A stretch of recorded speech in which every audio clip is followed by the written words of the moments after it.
Good evening. Good evening sir.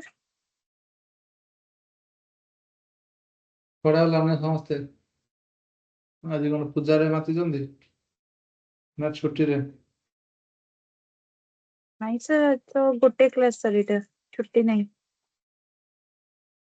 ये तो दिन गोटे क्लास आज आमर गोटे क्लास बोले ऑफ करा पाला ना ऑफ है ना कहीं तमर टाइम को आउ गोटे ओएस क्लास रही जाଉଛି तो ସେଥିପାଇଁ ତମର 1.5 ଘଣ୍ଟା କ୍ଲାस को घंटाए କରାହେଲା ତାଙ୍କରି 3 ଘଣ୍ଟା କ୍ଲାस को 2.5 ଘଣ୍ଟା କରାହେଲା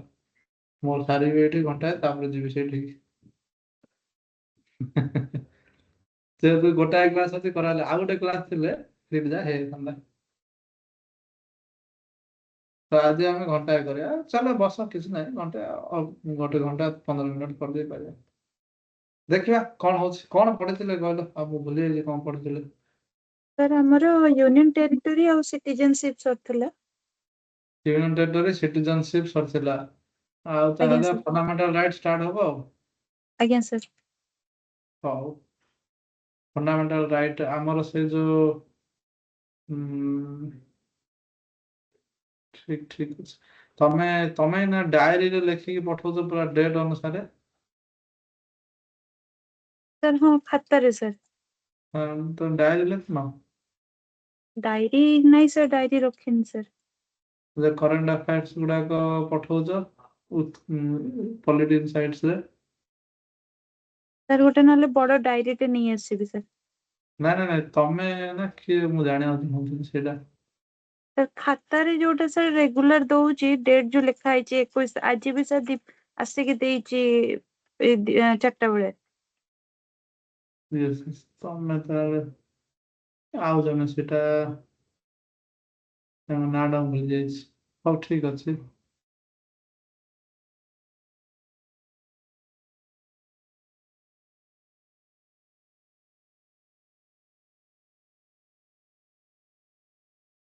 ଦୀପିକା ଦୀପିକା ତମର ନାହିଁ କି ଏଠି ଦୀପିକା नहीं सर। ଓକେ ଓକେ ଦୀପିକା ମୁଁ ସେଇଟା ଦେଖିକି ତମକୁ ଭାବିଦେଲି ହଉ ତମେ ବି ତ ଲେଖ ବହୁତ ଏତେ ତ ଲେଖୁଛ ଯେ ବହୁତ ଗୁଡାକ ଇଏ ତାକୁ ଟିକେ ସର୍ଟ କରି ହବନି 2-2ଟା ପେଜ ହେଇଯାଉଛି ତମର ସବୁଗୁଡା କଭର କରୁଥିବ ଭଲ ଲେଖୁଛ ଯେ ବଢିଆ ତମର ଯୋଉ ପେନ୍ କମ୍ବିନେସନ ରଖିକି ତୁ ପୁରା ହାଇଲାଇଟ କରିକି ଲେଖୁଛ ଜିନିଷ ଗୁଡା ବଢିଆ ତମକୁ ବହୁତ ଫାଇଦା ହଉଥିବ ଏଇ ଯୋଉ 5-7 ଦିନ ଲେଖିଲାରେ କଣ ତମର ଏକ୍ସପିରିଏନ୍ସ सर पॉइंट हेडिंग देगी जो सर जो मेन पेपर पे भी हेल्प है जो सर जो लेखाटा क्लियर है पड़छे। ହୁଁ ଟିକେ ଏଥର କରେଣ୍ଟ ଆଫେୟାର ଗୁଡାକ ଏଫିସିଏଣ୍ଟଲି ହଉଛି ଆଗରୁ ଯୋଉ ଗୁଡାକ କୋଉଠୁ ପଢିବ କେମିତି ପଢିବ ଜାଣିପାରୁନଥିବ ଟିକେ କିଛି ଆଇଡିଆ ଆସିଲାଣି हाँ सर। ହଉଛି ତ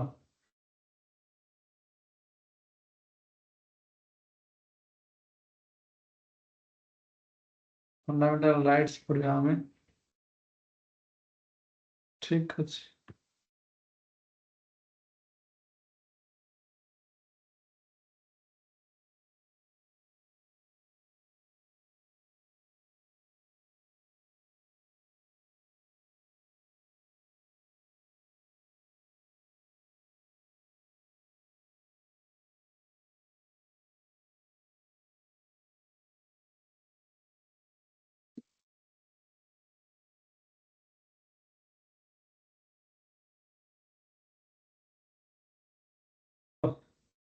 ଆହୁରି ଆସୁଥିଲେ 2-3ଟା ପୁଅ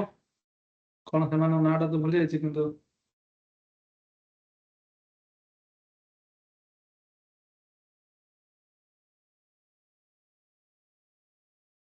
ଆସୁଛନ୍ତି ନା ଆଉ ଜଏନ୍ ହଉନାହାନ୍ତି ଏବେ सर आसंती सर आज केमती केना किसी नेटवर्क इश्यू रहतो नाले 5टा 20-25 तक आसी जान सर समस्ते। ओके ओके ଆଉ ଋତୁପ୍ରଭା ଆଉ ସ୍ମୃତି ପ୍ରଭା ତମେ ଜଏନ୍ କରିଥିଲ ତ ଆଗରୁ ନା ଆଜି ଫାର୍ଷ୍ଟ କ୍ଲାସ୍ ନା କଣ କେମିତି ନାଇଁ ସାର୍ ରେଗୁଲାର କ୍ଲାସ୍ କରୁଛୁ। କରୁଛ ତ? ହଁ ସାର୍। ଟିକେ ଲେଟ୍ ଜଏନ୍ ହଉଛ ବୋଧେ ମୁଁ କ୍ଲାସ୍ ଷ୍ଟାର୍ଟ କଲା ପରେ।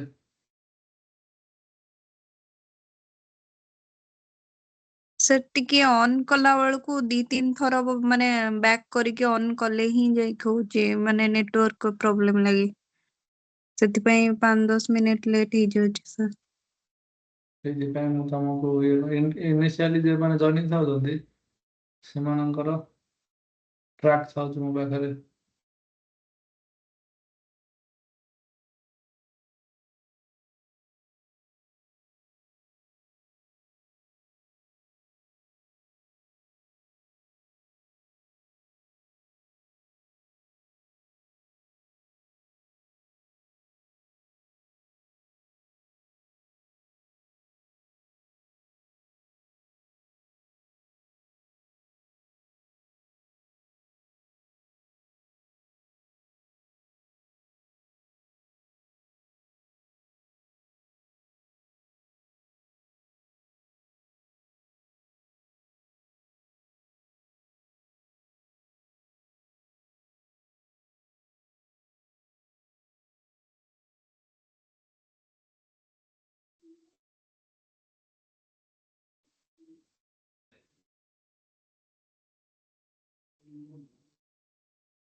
ଠିକ୍ ଅଛି, ଦେଖିବା ଆମେ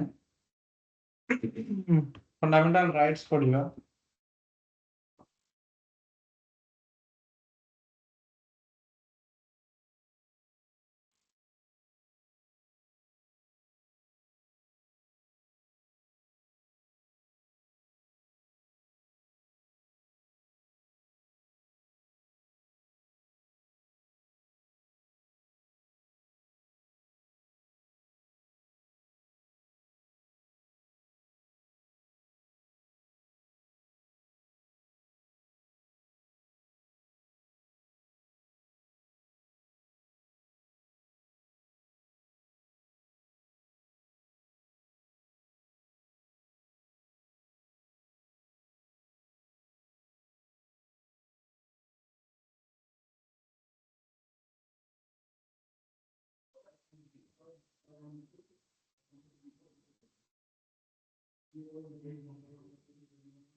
ଠିକ୍ ଅଛି, ଦେଖ ଆଜି ଆମେ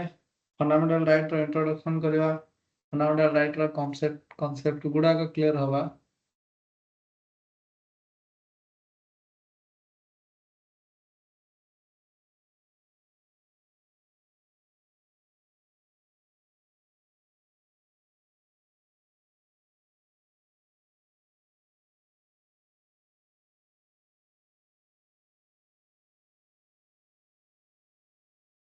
ଦେଖିବା, ଦେଖ ଫାର୍ଷ୍ଟ କଥା ହେଲା କି ରାଇଟ୍ର ମାନେ କ'ଣ, ତାପରେ ଆମେ ଯିବା ଫଣ୍ଡାମେଣ୍ଟାଲ ରାଇଟ୍ ଗୁଡ଼ାକୁ ଆମେ କନସେପ୍ଟରେ ପଢ଼ିବା। ଫାର୍ଷ୍ଟ ହେଉଛି ରାଇଟ୍ ମାନେ ହେଉଛି ଜଣଙ୍କର ଅଧିକାର, ଜଣଙ୍କର ଏଣ୍ଟାଇଟଲମେଣ୍ଟ ଅର୍ କ୍ଲେମ୍ ହେଲା ଜଣଙ୍କର, ଯୋଉଟାକି ଆମର ସୋସାଇଟି ଦ୍ୱାରା ତାକୁ ରିକଗ୍ନାଇଜ କରାଯାଇଥାଏ, ବା ଆମେ କହିପାରିବା କି ଯୋଉମାନେ ବି ଆମ ରକ୍ଷାକର୍ତ୍ତା ଅଛନ୍ତି ସେମାନେ ଆମ ତାର ରକ୍ଷା କରିଥାନ୍ତି। ଅଦରୱାଇଜ ଆମର ଏଠି ମୁସ୍କିଲ ହେଇଯିବ ଜଣେ ମଣିଷ ବଞ୍ଚିବାଟା। ତ ରାଇଟ୍ର ମାନେ ହିଁ ସେୟା। ସେ ରାଇଟ୍ ମିନ୍ସ କି ଆମର କିଛି ଗୋଟେ ବଞ୍ଚିବା ପାଇଁ ଆମକୁ କିଛି ଗୋଟେ ଦରକାର, ଅଧିକାର ଭଳିଆ ଜିନିଷ ସେଗୁଡାକ, ଯୋଉଟା କି ଆମେ କହିପାରିବା କି ଯଦି ଆମେ କିଛି ଜଣଙ୍କୁ ପାୱାର ଦଉଛେ, କି ଆମେ ଯଦି ପାୱାର ଦଉଛେ କି ଜଣଙ୍କୁ ଆମ ଉପରେ ଲ ବନେଇବା ପାଇଁ, ଜଣଙ୍କୁ କୁହାଯାଉଛି କି ତୁମେ ଆମ ଉପରେ ଲ ବନାଅ, ଆମର 100 ଲୋକଙ୍କ ଉପରେ ତମର ପାୱାର ଦିଆହଉଛି, ତାହେଲେ ସେ ଲ ବନେଇବା ଚକ୍କରରେ ସେ ଆମକୁ ହାରାସ ବି କରିଦେଇ ପାରିବ। ଏଇଥିପାଇଁ ଆମର କିଛି ରାଇଟ୍ ରହୁଛି, ତମେ ଲ ବନାଅ, କିନ୍ତୁ ଏଇ ରାଇଟ୍ ଗୁଡାକ ଉପରେ ତମେ ଲ ବନେଇ ପାରିବ ନାହିଁ, ଅର ଏଇ ଜିନିଷ ଗୁଡାକ ଉପରେ ତମେ ଲ ବନେଇ ପାରିବ ନାହିଁ। ସେ ଜିନିଷ ଗୁଡାକ କୁହାହଉଛି। ଗୋଟେ claim or an entitlement that an individual possesses, which is recognized by society and protected by state. It is a social guarantee that helps in the development of human personality and ensures dignity and liberty.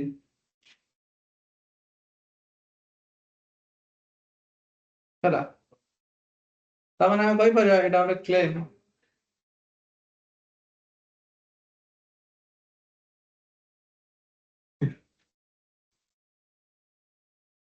ତାର ସେଇଠୁ ନେଲେ ନେବେ। ଏବେ ସେ sir କହୁନି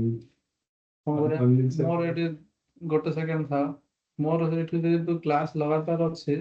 ମୁଁ ଆଉ ଏଇଟା ଏଇଠି ମାନେ ଗୋଟେ ଯୋଉ ହବ ଆଉ ପରେ ବ୍ୟାଚ୍ ଟା OS ବ୍ୟାଚ୍ ଟା এটা ଟୋଟାଲ ହବ କି ଅଫଲାଇନ୍ ଅନଲାଇନ୍ ମିକ୍ସ ହେଇକି ହବ। ସେଥିପାଇଁ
ବୁଝିଲ, ଆମର ଆଜି ଏଇଠି ସବୁ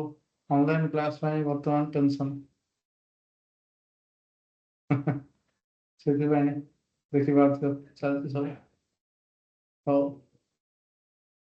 କ୍ଲାସ୍ ଅଧିକା ହେଇଗଲା ଆଜି, ବ୍ୟାକ୍ ଟୁ ବ୍ୟାକ୍ କ୍ଲାसेସ୍। ତାପରେ ଏବେ ଛୁଟି ଦିନରେ ଦେଖ, ଏବେ ତମର ଯେମିତି ଆସିନାହାନ୍ତି ଏଠି ଆମର କିଛି ଜଣ ଆସିନାହାନ୍ତି କଣ ପାଇଁ, କାହିଁକିନା ଲଗାତାର ଛୁଟି ପଡ଼ିଗଲା। ଲଗାତାର ଛୁଟି ପଡ଼ିଯିବା ଯୋଗୁଁ ସିଏ ତାଙ୍କର ଟିକେ ଯାହାହେଲେ ମଜାମସ୍ତି କରିବାକୁ ପଳେଇଗଲେ। ସେଥିପାଇଁ ଆମର ସେଇ ପିଲା ଗୁଡ଼ା ବି ଆସିନାହାନ୍ତି ଆଜି।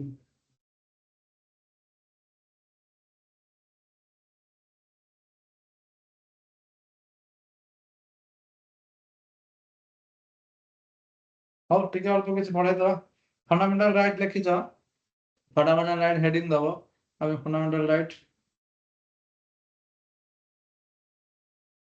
ହେଲା ରାଇଟ୍ ଦବା, ତ ଲେଖିବା ସେଇଠି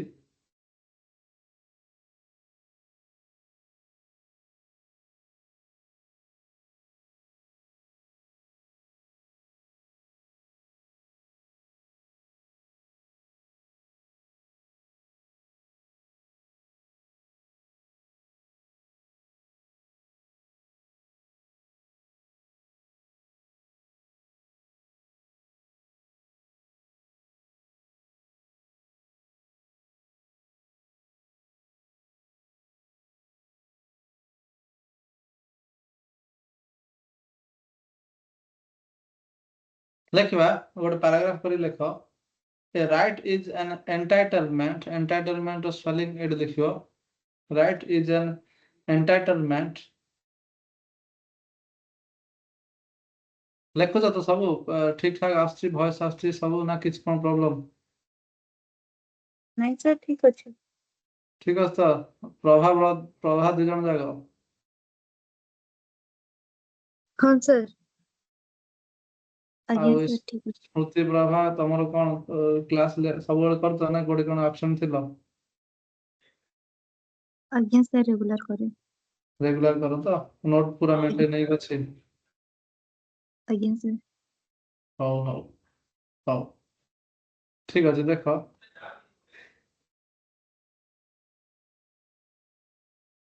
ଦେଖ a right is an entitlement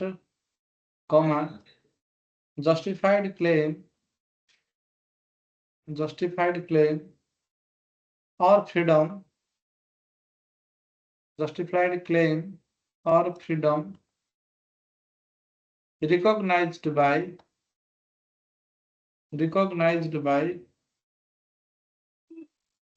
by law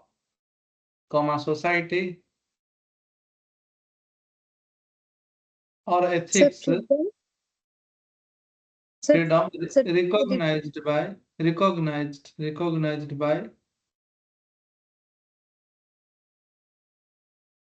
recognized by law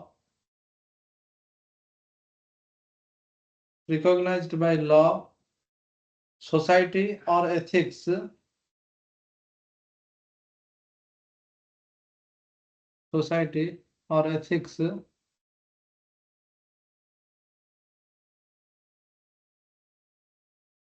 that allows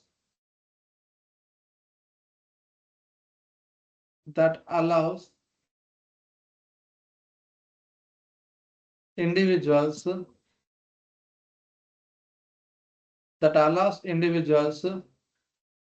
to act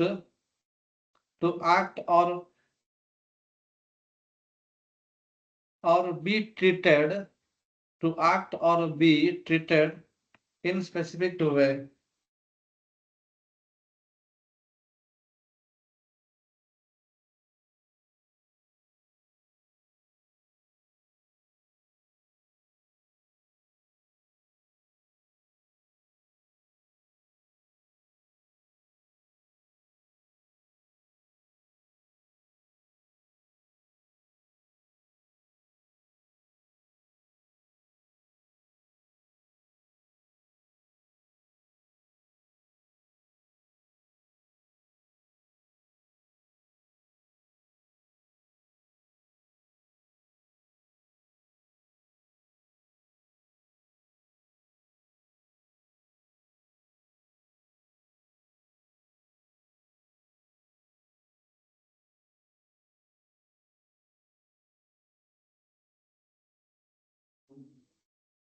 ହେଲା ତ ସେମିତି ବହୁତ ଗୁଡା ଲାଇଫ ଅଛି ସେମିତି ବହୁତ ଗୁଡା ରାଇଟ୍ ଅଛି ଟାଇପ୍ସ ଅଫ ରାଇଟ୍ ଲେଖିବା ଦରକାର ନାହିଁ ତୁମକୁ ଖାଲି ଗୋଟେ ଜାଣିଥାଅ ଦେଖ ଏଠି କିଛିଟା ଟାଇପ୍ସ ଅଛି ଯେମିତି କି ତମେ ଏବେ ଯୋଉ ଲେଖିଲ ଆର ଗୋଟେ ଏକ୍ସାମ୍ପଲ ଲେଖିଦେଇ ପାରିବ ବା ଟାଇପ୍ସ ଅଫ ରାଇଟ୍ସ ଖାଲି ନ୍ୟାଚୁରାଲ ରାଇଟ୍ସ ଏମିତି କି ମାନେ ମୁଁ କହିବା କଥା ଖାଲି ଗୋଟେ point natural rights derived from natural loss ହେଲା ଏମିତିକା ନ୍ୟାଚୁରାଲ ରାଇଟ୍ ମାନେ ଯୋଉଗୁଡାକ ଆମକୁ ବଞ୍ଚିବା ପାଇଁ ଆମକୁ ନେଚର ଦ୍ଵାରା ଯୋଉ ରାଇଟ୍ ଟା ମିଳିଛି ହେଲା ଯେମିତିକି ବଞ୍ଚିବା ପାଇଁ ରାଇଟ୍ କଥା ଗୁଡାକ ଲିବର୍ଟି ଇକ୍ୱାଲିଟି ଏଗୁଡା ସବୁ ବଞ୍ଚିବା ପାଇଁ ରାଇଟ୍ ଏଗୁଡା ସବୁ ଆମର ଏ ଯାକ ମିଳିଛି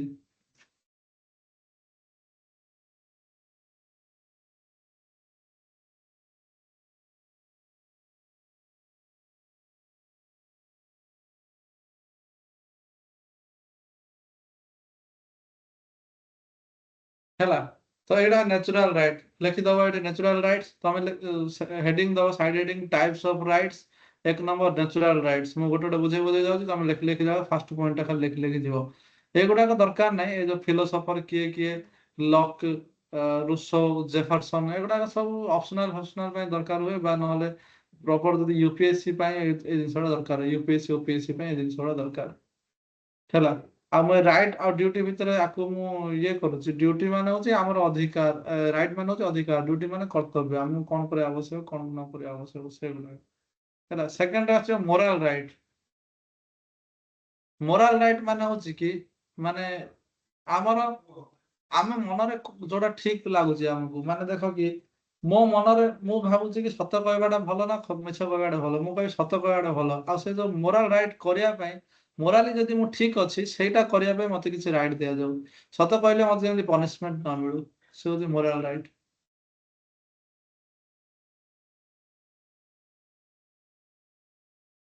ହେଲା ଏ ତମେ ଏଇଟା ବେଶୀ ପଢିବ ଯଦି ସିଭିଲ ସର୍ଭିସ ଦଉଛ ତ ତମକୁ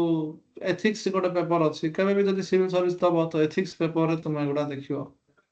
ହେଲା ନେକ୍ସଟ ଗୋଟେ ହଉଛି ଲିଗାଲ ରାଇଟ୍ ଲିଗାଲ ମାନେ ଯୋଉଟା କି ପ୍ରୋଟେକ୍ଟେଡ ବାଇ ଲ ହେଇଥିବ ଲେଖିଦିଅ ଗ୍ରାଣ୍ଟେଡ ଆଣ୍ଡ ପ୍ରୋଟେକ୍ଟେଡ ବାଇ ଲ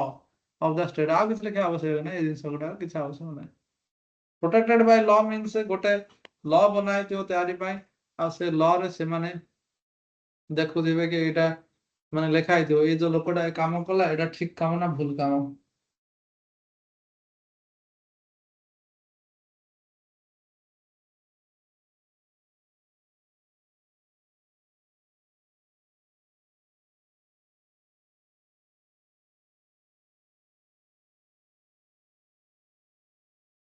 ହେଲା ଲେଖୁଛ ତ ନା କଣ ନା ଡକେଇଦେବି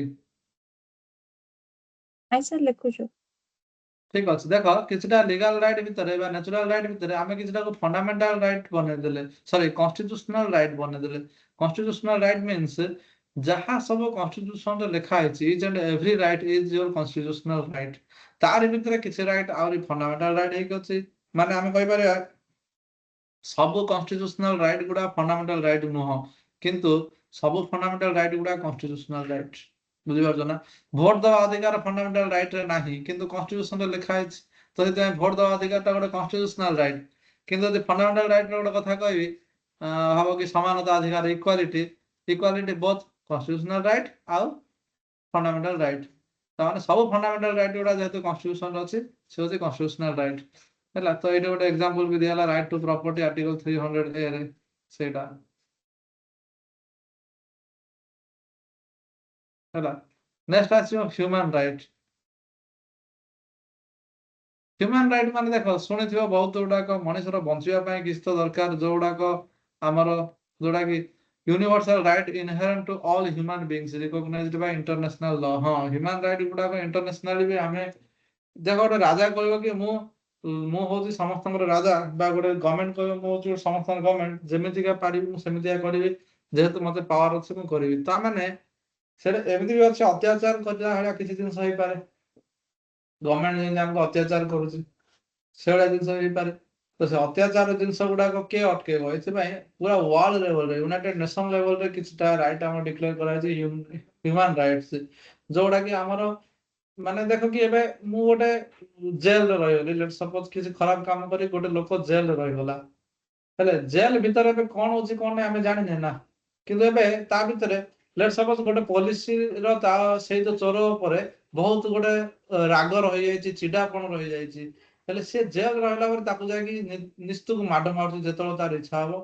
ତାହେଲେ ସେ ତ ଜେଲରେ ଅଲରେଡି ପନିଶମେଣ୍ଟ ପାଉଛି ମାଡ ମାରିବାଟା ଗୋଟେ ଆଉ ଗୋଟେ ପନିଶମେଣ୍ଟ ଯୋଉଟା କି ହ୍ୟୁମାନ ରାଇଟ୍ର ଭାয়োଲେଟ୍ ମଣିଷର ମାନବିକ ଅଧିକାରର ଭାয়োଲେସନ ହଉଛି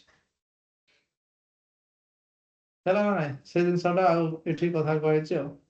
universal rights inherent to all human beings recognised by international law ଠିକ ଅଛି ଲେଖିଦେଲ ନା ଏଗୁଡାକ ବର୍ତ୍ତମାନ ଆସିବା ଫଣ୍ଡାମେଣ୍ଟାଲ ରାଇଟ୍ ଫଣ୍ଡାମେଣ୍ଟାଲ ରାଇଟ୍ ହଉଛି ଗୋଟେ ପ୍ରକାର କନଷ୍ଟିଟ୍ୟୁସନାଲ ରାଇଟ୍ ତା ଉପରେ ଆମେ ପଢାପଢି କରିବା ଠିକ ଅଛି ସାଇଡ ହେଡିଂ ଦ ଫଣ୍ଡାମେଣ୍ଟାଲ ରାଇଟ୍ସ ହେଲା ତ ଫଣ୍ଡାମେଣ୍ଟାଲ ରାଇଟ୍ ରେ ଫାର୍ଷ୍ଟ ପଏଣ୍ଟ ଲେଖିବା ଯୋଉଟା ଆମେ ପଢିଲେ ଏବେ ଲେଖିବା ଦେଖ fundamental rights are a specific a set of constitutional rights. Fundamental rights are a set of constitutional rights which are explained part 3 of the Indian Constitution. Part 3 of the Indian Constitution. Full stop. Bracket लिख दो Article 12 to 35.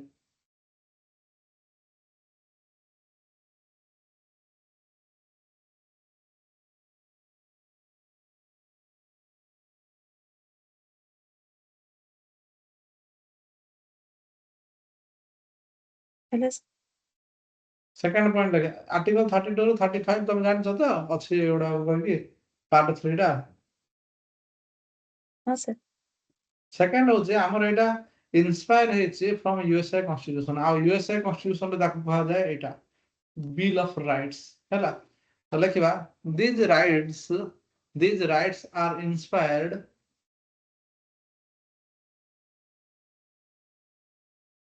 these rights are inspired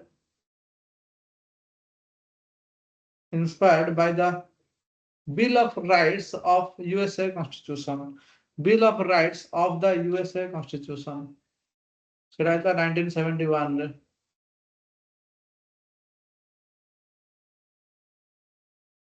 Bill of Rights of the USA Constitution. ହେଲା ଦେଖ France ରେ ବି କୁହା ହଉଛି କି Declaration of Rights of Man ବୋଲି କୁହା ହଉଛି ଫ୍ରାନ୍ସ ରେ Declaration of Rights of Man. Ireland ରେ ବି ଅଛି ତାକୁ କିଛି ଅଲଗା ଲାଇନ୍ ରେ କୁହା ହଉଛି ତ ଏଠି ଆଉ ଲେଖା ହେଇନି ସେଗୁଡାକ ପ୍ରଥମ ଥର ପାଇଁ ତମେ ଯଦି ମନ ଜାଣିଥିବ ବି ଛୁଆବେଳେ ପଢିଥିବ ବି ନହେଲେ ହିଷ୍ଟ୍ରିରେ ପଢୁଥିବ ତ ଗୋଟେ ହେଇଥିଲା ଆମର କରାଚି ସେସନ 1931 ରେ ଏଇଟା ମାନେ ହିଷ୍ଟୋରିକାଲ ଇମ୍ପୋର୍ଟାନ୍ସ ଜିନିଷଟା ତ ପ୍ରଥମ ଥର ପାଇଁ ଆଇଏନସି ଡିମାଣ୍ଡ କରିଥିଲା କି ଆମର କିଛିଟା ଫଣ୍ଡାମେଣ୍ଟାଲ ରାଇଟ୍ ରହୁ ପ୍ରଥମ ଥର ପାଇଁ ଫଣ୍ଡାମେଣ୍ଟାଲ ରାଇଟ୍ ବୋଲି ସେ ଜିନିଷ ସେଇଠି ଆସିଥିଲା ହେଲା ତାମାନେ ଆମ ପାଖରେ କନଷ୍ଟିଟ୍ୟୁସନ ଆସିବା ପୂର୍ବରୁ କେବେ ବି ଫଣ୍ଡାମେଣ୍ଟାଲ ରାଇଟ୍ ଆସିନାହିଁ ତୁମେ ଯଦି କହିବ ଇଂରେଜ ମାନେ ଥିଲା ଟାଇମରେ ୟେସ୍ ଇଂରେଜ ମାନେ ଥିଲା ଟାଇମରେ କେବେ ବି ଆସିନାହିଁ ଏଠିକି ଫଣ୍ଡାମେଣ୍ଟାଲ ରାଇଟ୍ ତ ସେଇଥିପାଇଁ ଆମର ଯେତେବେଳେ ଆମେ ନୂଆରେ ପାଇଲେ ଫଣ୍ଡାମେଣ୍ଟାଲ ରାଇଟ୍ ଗୁଡାକ ଗୋଟେ ରାଇଟ୍ ଭଳିଆ ସେତେବେଳେ ଆମେ ତାକୁ କହିଲେ କି ମାଗ୍ନା କାର୍ଟା ଅଫ୍ ଇଣ୍ଡିଆ ମାଗ୍ନା କାର୍ଟା ଆମେ ସେତେବେଳେ ୟୁଜ୍ କରିବା ଯେତେବେଳେ କୌଣସି ଲୋକଙ୍କୁ ଗୋଟେ ନୂଆରେ କିଛି ରାଇଟ୍ ମିଳୁଥିବ ନୂଆରେ କିଛି ରାଇଟ୍ ତାକୁ ମିଳିଲା ସେ ହଉଛି ମାଗ୍ନା କାର୍ଟା ନୂଆରେ ଫଣ୍ଡାମେଣ୍ଟାଲ ରାଇଟ୍ ମିଳିଲା ଆଉ ତାକୁ କୁହାହବ ମାଗ୍ନା କାର୍ଟା ହେଲା ତ ମାଗ୍ନା କାର୍ଟା ଅଫ୍ ଇଣ୍ଡିଆ ତ ଲେଖ next point popularly the fundamental rights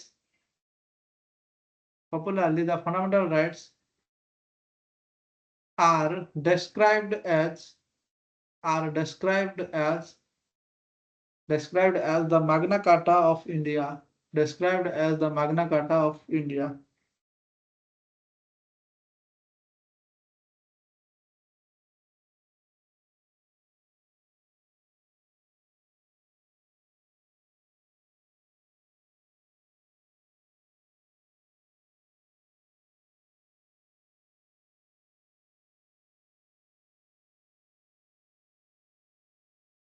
ହେଲା referred as the Magna Carta of India.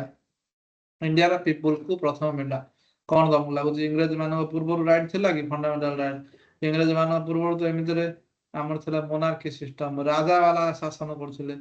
ଆଉ ରାଜା ବାଲା ସେଠି ସେତେବେଳେ ତମକୁ ଲାଗୁଛି ବି ଦେବେ ରାଜା ତ ରାଜା ସେ ଏମିତିରେ ସମସ୍ତଙ୍କର ମାନେ ରାଇଟ୍ କୁ ହଟେଇବାରେ ସେ ଫେମସ ଆଉ ରାଇଟ୍ ଦବାକୁ ତ ବହୁତ ମାନେ ଇଏର କଥା ତାପରେ ଏ ଯୋଉ 12 ରୁ ନେଇକି ଆମର 45 ଯାଏ ଆମର ରହିଲା ଫଣ୍ଡାମେଣ୍ଟାଲ ରାଇଟ୍ ଗୁଡାକ ଆମେ କଣ କରୁଛେ ତାକୁ 6ଟା ସେଟ୍ ରେ ଆମେ ଡିଭାଇଡ କରୁଛେ ହେଲା 6ଟା ସେଟ୍ ରେ ଆମେ ଡିଭାଇଡ କରୁଛେ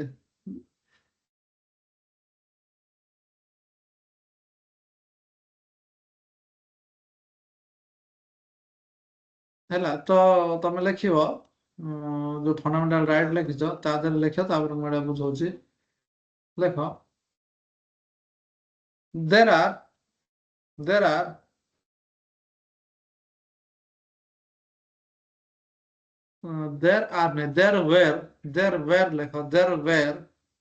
there were 7 sets of fundamental rights 7 sets of fundamental rights in the original constitution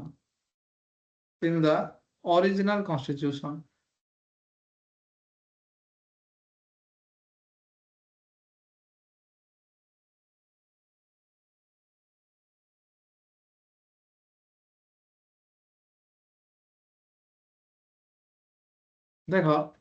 ମୁଁ ତ କହିଲି 6ଟା ଏଠି ଗଣିକି ଏଠି ନମ୍ବର ଦେଲି 6ଟା 7ଟା ବୋଲି ପୁଣି ଆଉଥରେ କଣ ଆସିଲା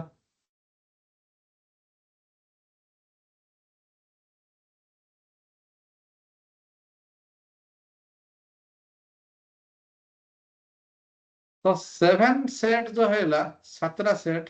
तार भितर हमर गोटे जिंस अछि राइट टू प्रॉपर्टी जो रहला सी आज का डेट रे हमर हटि जाईछि ता माने 7टा थिला आगरु वर्तमान आ नाही सेटा राइट टू प्रॉपर्टी तो राइट टू प्रॉपर्टी टा हमर वर्तमान फंडामेंटल राइट हटै दिया जाईछि को अमेंडमेंट जदि कहबो सी होछि हमर 44th अमेंडमेंट एक्ट हैला तो लिखिबा हमें तमे जो लिखिछ there were 7 sets of fundamental rights in original constitution full stop however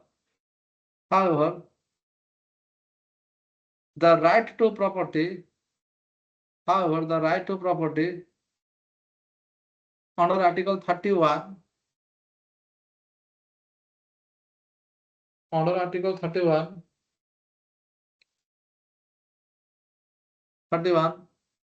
was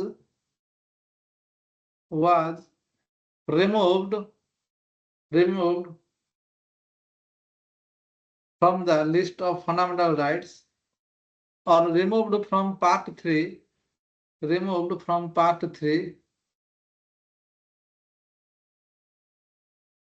and made as a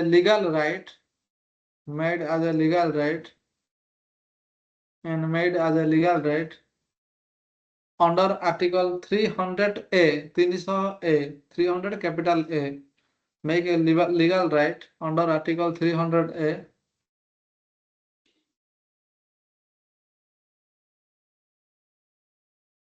by 44th Constitutional Amendment Act 1978 by 44th Constitutional Amendment Act 1978 7th रा जो आसिला 7th right टा हटी गला आर्टिकल 31 रे थिला ता कहउतिला right to property ता बर्तमान राइट टू प्रॉपर्टी हटी की एटा 331 हटिला एटा बे कोन हैला 300 ए रे हमर आसी गला कि हमर एटा बर्तमान गोटे लीगल राइट हे गला हैला तापर पॉइंट लिखियो 6 sets of now 6 there are 6 sets of fundamental rights छटा सेट ऑफ फंडामेंटल राइट छटा सेट रे फंडामेंटल राइट उडा अछि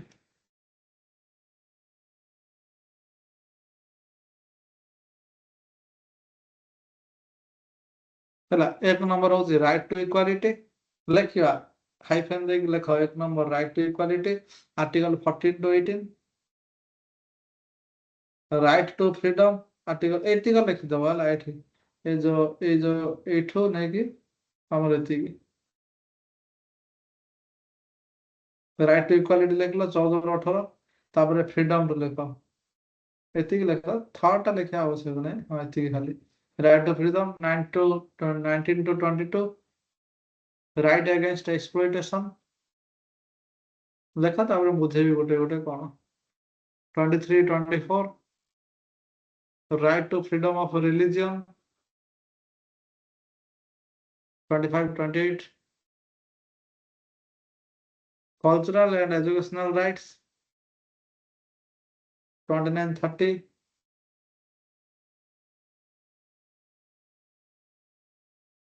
right to constitutional remedies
ହେଲା ଲେଖିଲ ଦେଖ ରାଇଟ୍ ଟୁ ଇକ୍ୱାଲିଟି କାହିଁକି ଆମର famous right to equality article 14 ରୁ ନେଇକି 18 ଏମିତି ଜିନିଷ ଗୁଡାକ ଲେଖା ହେଇଛି ପ୍ରତ୍ୟେକ ଆର୍ଟିକଲରେ 14 15 16 17 18 ହେଲା ଏ ସବୁ ଆର୍ଟିକଲ ଗୁଡାକରେ ଯେମିତି କି ସୋସାଇଟିରେ ଇକ୍ୱାଲିଟି ବଜାୟ ରହୁ ସେ କଥା ଗୁଡା ଲେଖା ହେଇଛି ସେକେଣ୍ଡରେ ଆମେ ଦେଖିବା ଯଦି ରାଇଟ୍ ଟୁ ଫ୍ରିଡମ୍ 19 ଟୁ 20 ଫ୍ରିଡମର କଥା ଲେଖା ହେଇଛି ଆମେ ଯେମିତି ଫ୍ରିଡମରେ ମୁଭମେଣ୍ଟ କରିପାରିବା ଫ୍ରିଡମରେ କିଛି କଥା ହେଇପାରିବା ଗଭର୍ଣ୍ଣମେଣ୍ଟକୁ କ୍ରିଟିସାଇଜ କରିପାରିବା ଏସବୁ ଜିନିଷ ଗୁଡା ଲେଖା ହେଇଛି ରାଇଟ୍ ଏଗେନଷ୍ଟ ଏକ୍ସପ୍ଲୋଇଟେସନ ବିରୁଦ୍ଧରେ ଆମକୁ କିଏ ଯଦି ଶୋଷଣ କରୁଛି ଯଦି କିଏ ଆମକୁ ବଳପୂର୍ବକ କିଛି କାମ କରୁଛି ଯୋଉଠି ଆମର ଇଣ୍ଟରେଷ୍ଟ ନୁହଁ ଇଲିଗାଲ କାମ ଆମକୁ କିଡନାପ କରିକି କିଏ ନେଇଯାଇଛି ହାତ ଗୋଡ଼ ବାନ୍ଧିକି ଆମ ଦ୍ୱାରା ଖରାପ କାମ କରୁଛି ଦେନ୍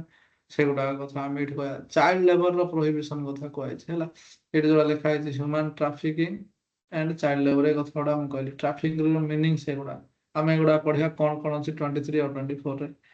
right to freedom of religion ଗୁଡାକ କଣ ରିଲିଜିଅନ ମିନ୍ସ ଆମେ କେମିତି ନିଜକୁ ନିଜେ ଗୋଟେ ରିଲିଜିଅନ ସହିତ ଦେଖିବା ନିଜକୁ ନିଜେ ରିଲିଜିଅନ ସହିତ ଆସୋସିଏଟ କରିବା ତ ସେ ଜିନିଷଟା right to freedom of religion ସେଗୁଡାକ ଗୋଟେ ଧର୍ମଗତ ସ୍ୱାଧୀନତା ଅଧିକାର ଯୋଉଟା ଆମେ କହୁଛେ ହେଲା ତ ଧର୍ମ ରିଲେଟେଡ ନେଇକି ସ୍ୱାଧୀନତା ଅଧିକାର ଆମେ ସେଟା ଦେଖିବା ତାପରେ cultural and educational rights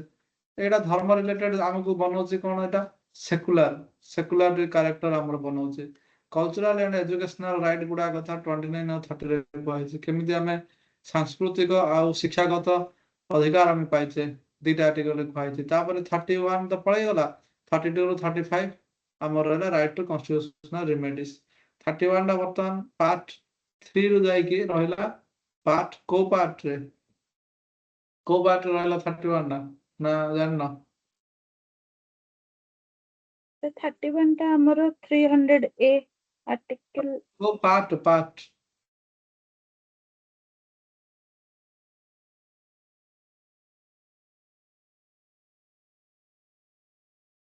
sir हम 300A ରହିବ ପାର୍ଟ 10 10 11 12 ହଁ ପାର୍ଟ 12 ରହିବ ନା ହଁ सर ହେଲା ତାପରେ କିଛିଟା ପଢିବା features of fundamental right side heading ଦବ ଫିଚର୍ସ ଅଫ ଫଣ୍ଡାମେଣ୍ଟାଲ ରାଇଟ୍ ଏଇ ଯୋଉ ରାଇଟ୍ ଗୁଡାକ ଆମେ ଲେଖିଛେ ଉପରେ ଏଇଗୁଡା ସବୁ ଆମେ ଗୋଟେ ଗୋଟେ କରି ଡିସ୍କସ କରିବା ତୁମେ ତା ପାଇଁ କିଛି ଚିନ୍ତା କରନି ବର୍ତ୍ତମାନ ଏବେ ତମେ ଆଜି ଫିଚର୍ସ ଲେଖିକି ଆମେ ସାରିବା ନେକ୍ସଟ କ୍ଲାସରୁ ଆମେ ଗୋଟେ ଗୋଟେ ଆର୍ଟିକଲରେ ଯିବା ହେଲା ଫିଚର୍ସ ଗୁଡାକ ତୁମ ଲେଖିବା କଣ ଫିଚର୍ସ ଫାଷ୍ଟ ଅଫ ଅଲ୍ ହେଲା କି ଏଇ ମାନେ ଗୋଟେ ପ୍ରକାର ପଲିଟିକାଲ ରାଇଟ୍ ବା ଏଠି ଯାହା ଲେଖା ହେଇଛି ମୁଁ ସେ ଅନୁସାରେ ଯାଉଛି ହେଲା ଫଣ୍ଡାମେଣ୍ଟାଲ ନେଚର ମାନେ ଏମାନେ ଗୋଟେ ଲୋକର ଗ୍ରୋଥ ଆଉ ଡିଗ୍ନିଟିକୁ ବଢାଇବା ପାଇଁ ସେଗୁଡାକ ଆମର କୁହାଯାଇଛି guaranteed by constitutional and legally enforceable ୟାର ମାନେ କନଷ୍ଟିଟ୍ୟୁସନରେ ଆମକୁ ଗ୍ୟାରେଣ୍ଟି ଦିଆଯାଇଛି ଆଉ ଲିଗାଲି ଏନଫୋର୍ସେବଲ ମାନେ ସେମାନଙ୍କର ଯଦି କିଛି ଅସୁବିଧା ହେଲା ଆମେ ଯାଇପାରିବା କୋର୍ଟକୁ ଲିଗାଲି ମିନ୍ସ ଲ ଅନୁସାରେ ଲିଗାଲ ୱାର୍ଡ ଆସିଲା ମାନେ ଲ ଅନୁସାରେ ଏନଫୋର୍ସେବଲ ମାନେ ଯୋଉଟା କି ଆମକୁ ଏନଫୋର୍ସ କରାହଉଛି ଏନଫୋର୍ସ ମିନ୍ସ କି ଲ ଅନୁସାରେ ଲାଗୁ କରାହଉଛି ସେଗୁଡା ହେଲା ତ ଲେଖିବା ଫାଷ୍ଟ ପଏଣ୍ଟ ଏଇଟା ଲେଖ this rights are guaranteed by the constitution and legally enforceable ଏ ପଏଣ୍ଟଟା ପୁରା ଲେଖ 1 ନମ୍ବର ପଏଣ୍ଟରେ features of the fundamental rights 1 ନମ୍ବରରେ ଲେଖିବ this rights are guaranteed by the constitution and legally ଏନଫୋର୍ସେବଲ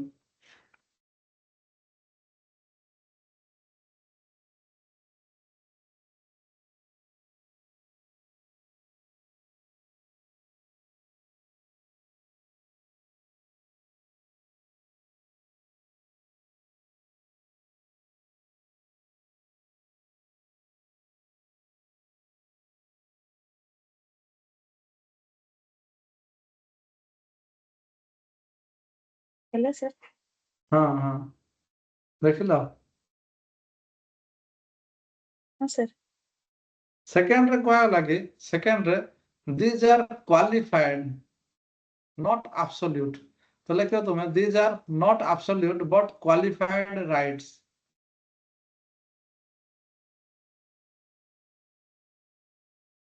these are not absolute but qualified rights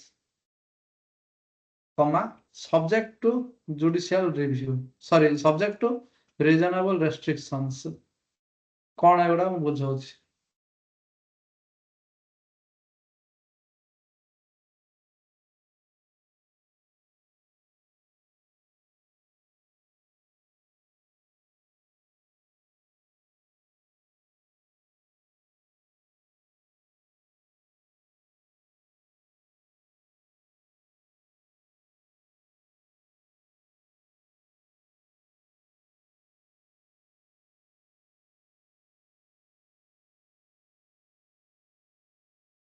ହେଲା absolute ମାନେ କଣ ଜଣକୁ ପୁରା ରାଇଟ୍ ଦେବି ଯେ ଏକଦମ ତାକୁ ସିଏ ଯେମିତି ତା ମନ ଇଚ୍ଛା ସେ ରାଇଟ୍ କୁ ସିଏ ତାର ୟୁଜ କରିପାରିବ ମନ ଇଚ୍ଛା ରାଇଟ୍ କୁ ତାର ୟୁଜ କରିପାରିବ ମିନ୍ସ କି ମନ ଇଚ୍ଛା ସିଏ ତାର ଦେଖିପାରିବ କି ରାଇଟ୍ ଟା ମାନେ ଧରିନା ମୋର ଗୋଟେ ରାଇଟ୍ ଅଛି ଖାଇବା ଅଧିକାର ଅଛି ମୁଁ ଯାହା ଇଚ୍ଛା ମୁଁ ତାହା ଖାଇପାରିବି ସେଇଟା ହଉଛି absolute କିନ୍ତୁ ଯଦି କ୍ୱାଲିଫାଇଡ୍ ମିନ୍ସ ମତେ ଲିମିଟ କରାହେଇଯିବ କି ମୁଁ ସବୁ ରାଇଟ୍ ଗୁଡାକର ମୋ ରାଇଟ୍ ଗୁଡାକ ମୁଁ ଏକଦମ ୟୁଜ କରିବିନି ଏତେ ଭଳିଆ ମାନେ ପୁରା ଆବସୋଲ୍ୟୁଟଲି କିନ୍ତୁ ଯୋଉଟା ଯୋଉଟା କ୍ୱାଲିଫାଇ ହେଇଥିବ ସେଇଟା କ୍ୱାଲିଫାଇ ମାନେ ଦେଖ କି ମତେ କୁହାହବ କି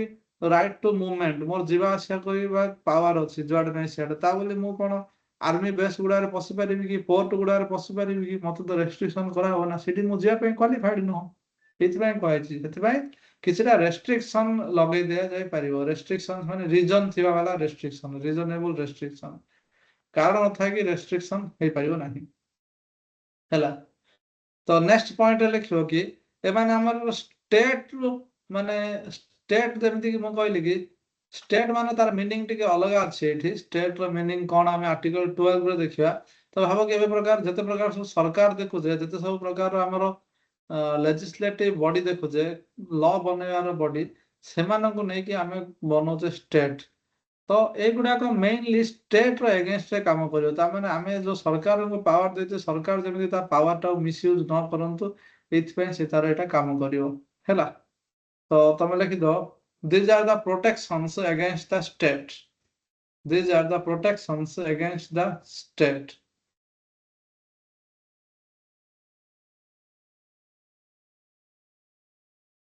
these are the protections against the state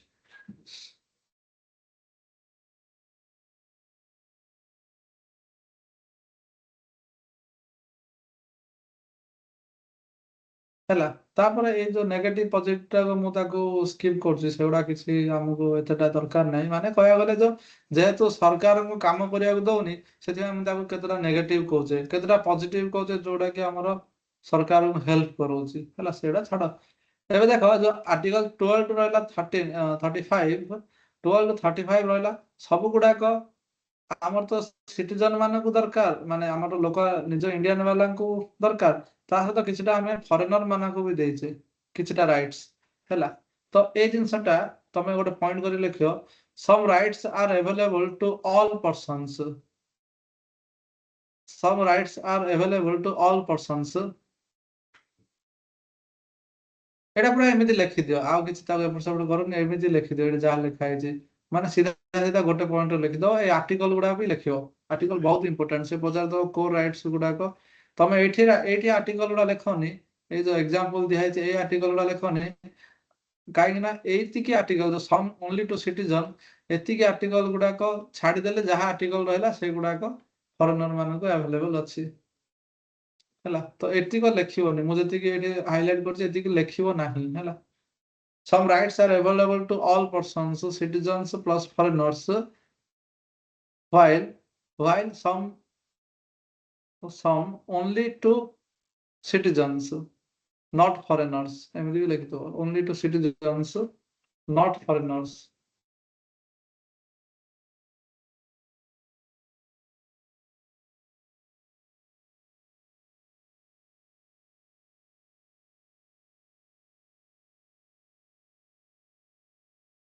while some only to citizens not foreigners ଏବେ ଏକ୍ସାମ୍ପଲ ଲେଖ ଏଇଟା 15 16 17 ଏଗୁଡା ଲେଖ ନାହିଁ ତମେ ଆକୁ ଛାଡ଼ିଦେଲେ ତ ସବୁ ଗୁଡା ଗଲା ଏଇ ଯୋଉ 5ଟା ଆର୍ଟିକଲ ମନେ ରଖିବ ଏଗୁଡାକ ଫରେନର ମାନଙ୍କୁ ଦିଆଯାଇ ନାହିଁ ଓନ୍ଲି ଇଣ୍ଡିଆନ ମାନଙ୍କୁ ଦିଆଯାଇଛି ଓନ୍ଲି ଇଣ୍ଡିଆନ ମାନଙ୍କୁ ଦିଆଯାଇଛି ଫରେନର ମାନଙ୍କୁ ଦିଆଯାଇ ନାହିଁ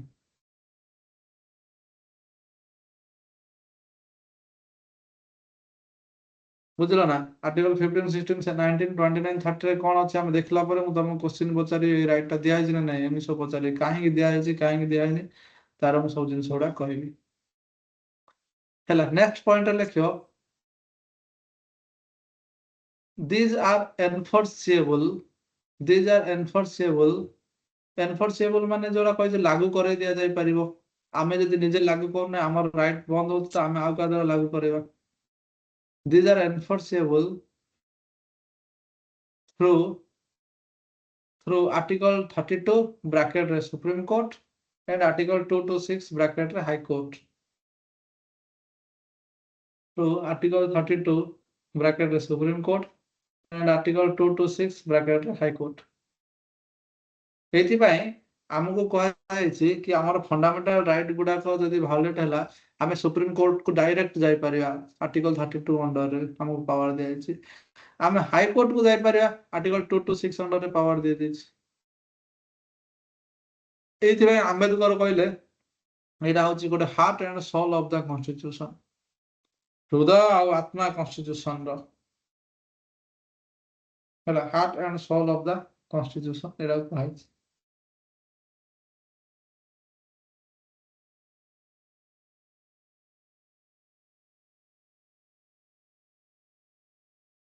ଠିକ ଅଛି ଇଏ ତ ଗୋଟେ କଥା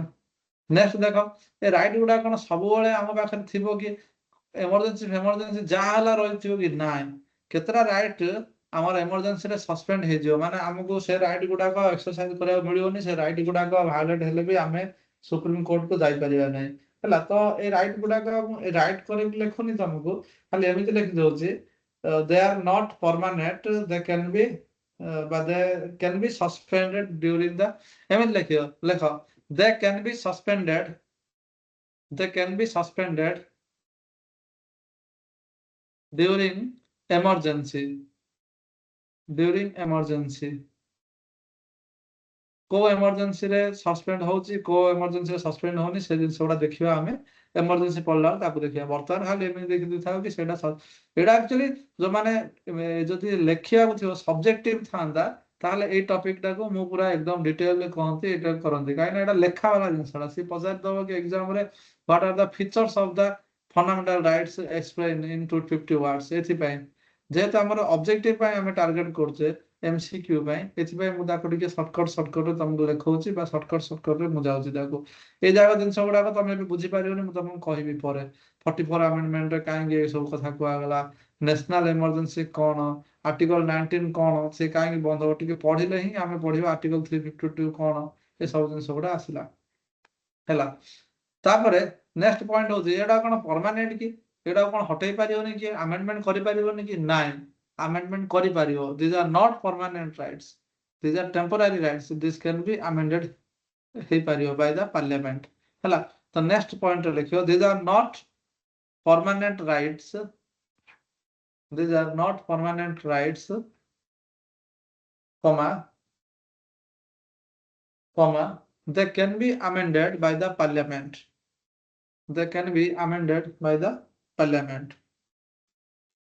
these are not permanent rights they can be amended by the parliament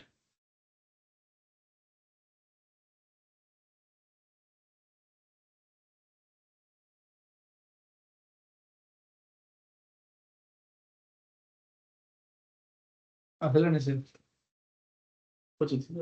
online login କରିଦେବା କିନ୍ତୁ ପିଲା ଆସିଲେ ପାରିବା ଆଚ୍ଛା ହଉ ଠିକ ଅଛି ଏଇଟା ଆମର ଯୋଉ ଇଣ୍ଟର ରିଲେସନସିପ ଡିପିଏସପି ଡ୍ୟୁଟିଜ ଏଗୁଡା ଆମେ ଡିପିଏସପି ପଢିଲା ପରେ ଆଉ ଡ୍ୟୁଟିଜ ପଢିଲା ପରେ ଦେଖିବା ତ ଠିକ ଅଛି ଆଜି ଆମର ଟିକେ କ୍ଲାସ ସବୁ ଏପଟ ସେପଟ ହେଇଯାଇଛି ତ ଆମ ଇଏରେ ଯେହେତୁ ଅଧିକା ଛୁଟିରେ ଅଛନ୍ତି କ୍ଲାସ ନେବାକୁ ପଡୁଛି ତ ଆମେ ଆଜି କ୍ଲାସକୁ ଏଠି ରଖିବା ନେକ୍ସଟ କ୍ଲାସ ଆମେ କରିବା ଏମିତିରେ ତ ଆମର ବହୁତ ଷ୍ଟୁଡେଣ୍ଟ ଆସିବି ନାହାନ୍ତି ଆଚ୍ଛା ଯୋଉମାନେ ଆସିନାହାନ୍ତି ସେମାନେ କେମିତି ତମେ ନୋଟ ପ୍ରୋଭାଇଡ କରିଦବ ନା କଣ